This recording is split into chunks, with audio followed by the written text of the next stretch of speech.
Assalamualaikum warahmatullahi wabarakatuh. Bismillahirrahmanirrahim. Qala al-muallifu rahimahullahu ta'ala wa nafa'ana bi ulumihi fid dharaini amin ya Allah ya rabbal alamin. Kulukum arisa kabehna aranjeun ra'in eta anu ngangon. Wa kulukum sareng arisa kabehna aranjeun mas'ulun eta ditanya an ra'iyatihi tina angonanana itu si ra'in. Pal imamu mangka ari imam ra'in eta anu ngangon wa sareng ari itu imam mas'ulun eta bakal ditanya an ra'iyatihi tina angonanana itu si imam. Wa rajulu sareng ari lalaki ra'in eta anu ngangon pi ahlihi ka ahlina ieu rajul. Wa sareng ari itu rajul mas'ulun eta ditanya an ra'iyatihi tina angonanana itu si rajul. Wal maratu sareng ari awewe ra'iyatun eta anu ngangon pi baiti jauziha di imah salakina itu mar'ah. Wahya sareng ari itu mar'ah mas'ulatun eta ditanya an ra'iyatiha tina angonanana itu si mar'ah. Wal khadimu sareng ari laden ra'in eta ngangon pi mali sayyidiha dina harta dununganana itu si khadim. Wa sareng ari itu si khadim mas'ulun eta ditanya an ra'iyatihi tina masalah angonanana itu si khadim. Wal ibnu sareng ari anak ra'in eta ngangon pi mali abihi dina harta bapana itu si ibnu. Wa sareng ari itu ibnu mas'ulun eta ditanya an ra'iyatihi tina angonanana itu ibnu. Fakulukum mangka ari sakabehna aranjeun ra'in eta anu ngangon. Wa kulukum sareng ari sakabehna aranjeun mas'ulun eta anu ditanya an ra'iyatihi tina angonanana itu si ra'in. Muttafaqun alaih ari ieu eta hadis muttafaqun alaih an Ibnu Umar katampi ti Ibnu Umar. Kullu ummati ari sakabeh umat kami mu'afa eta dihampura kabeh illal mujahirina angin jalma anu terang-terangan migawe kana dosa.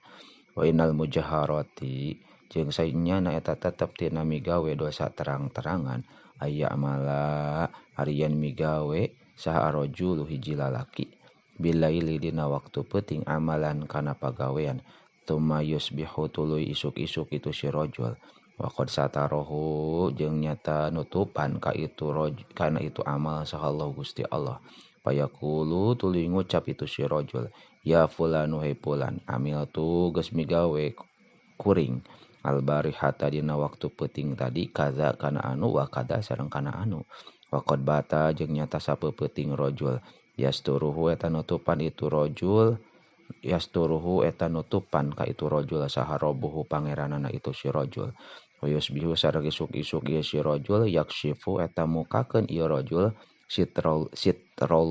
sitrallahi kana tutupan Allah anhu ti itu rojul.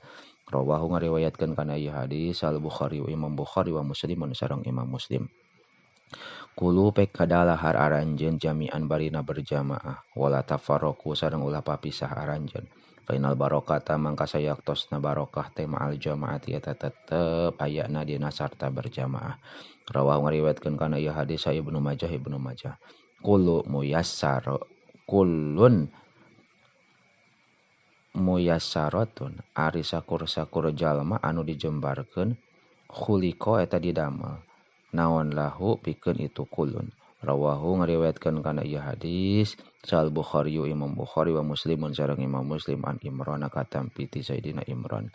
Kullu dzunubi ari sakabehna pirang-pirang dosa yu akhiru eta dikakhirkeun sa Allah taala Gusti Allah taala mana kana perkara syaa anu ngarsakeun Allah min hatina itu dzunub ila yaumil qiyamati nepikeun ka poe kiamah illa uquqal walidaini angin milaraan ka indung bapa fa innallaha mangka sayaktosna Gusti Allah yu'ajjiluhu eta ngaganjangkeun Allah kana itu yu'ajjiluhu ngaganjangkeun Allah ka itu si uquq li sahibihi ka nu bogana itu uquq fil hayati dina waktu hirup qoblal mamati dina samemeh maut.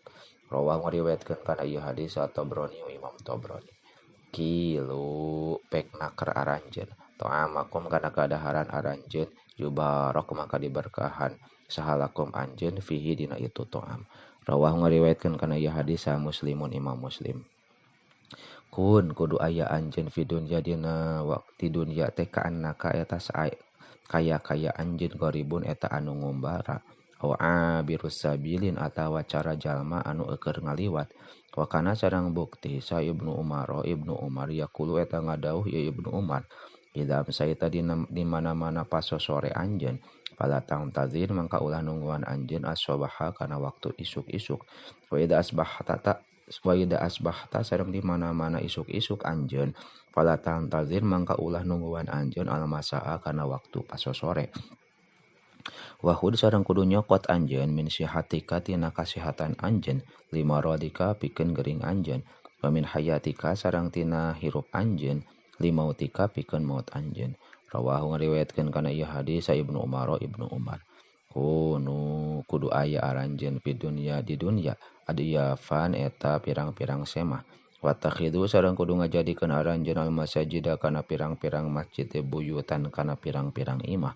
Wa'awidu sareng kudu ngabalikeun aranjeun kabeh kulubakum kana pirang-pirang hate anjeun ariqata kana lemes. Waksiru sareng kudu ngalobakeun aranjeun atafakuro kana mikir-mikir wal bukaa sareng kana ceurik. Wala takhtalifu sareng ulah parebutan anjeun bikum wala takhtalifu sareng ulah parebutan bikum ka aranjeun naon al ahwa'u pirang-pirang hawa nafsu.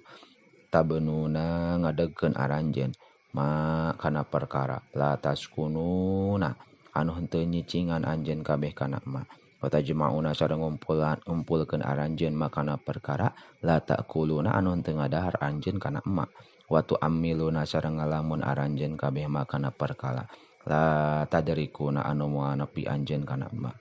Rawahu ngariwayatkeun kana ieu hadis Abu Nuaim anil Hakimi ibni Umair katampi ti Hakim bin Umar. Al-kabairu ari pirang-pirang dosa gede asyirku eta musyrik billahi ka Gusti Allah wa uqul walidaini sareng kadua nganyenyeri inung bapa wa qatlun nafsi sareng katilu ngabunuh awak-awakan wal yaminul ghamusu sareng sumpah anu palsu. Ala sing inget unabi ukum bakal nyaritakeun kami ka aranjeun bi akbaril kabairi kana panggedena tina pirang-pirang dosa gede. Qalu ngajawab para sahabat bala kantenan ya Rasulullah. Qala ngadauh Rasul qaulu zur eta omongan anu bohong. Ruya diriwayatkeun ieu hadis an Anasin katampi ti Sayyidina Anas. Al kalimatul hikmatu ari kalimah anu aya hikmahan dollatul mukmini eta leuleungiteunana jalma mukmin. Fahaitsu wajadaha mangka di mana-mana manggihan itu mukmin kana kalimah hikmah bahwa mangka ari itu mukmin ahakku eta leuwih hak biha kana itu kalimah. Rawahu ngariwayatkeun kana ieu hadis Abu Hurairah. Al kautsaru ari talaga kautsar nahrun eta wahangan fil jannati anu aya di surga. Hafatahu ari dua gigiranana itu kautsar min dahabin eta tetep tina emas. Wa majrohu jeung ari tempat jalana itu nahrun ala durri eta netepan dina mutiara wal yakuti sareng yakut. Turbatuhu ari taneuhna kautsar atiyabu eta leuwih seungit naonna narihan ambeuna minal miski tinimbang minyak miski. Wa mauhu sareng ari caina itu kautsar ahla eta leuwih amis minal asali tinimbang madu. Wa asyadu sareng leuwih banget naonana bayadon bodasna minasalji tinimbang salju. Rawahu ngariwayatkeun kana ieu hadis sa Ibnu Majah an Ibni Umar katampi ti Ibnu Umar. Wallahu a'lamu bissawab.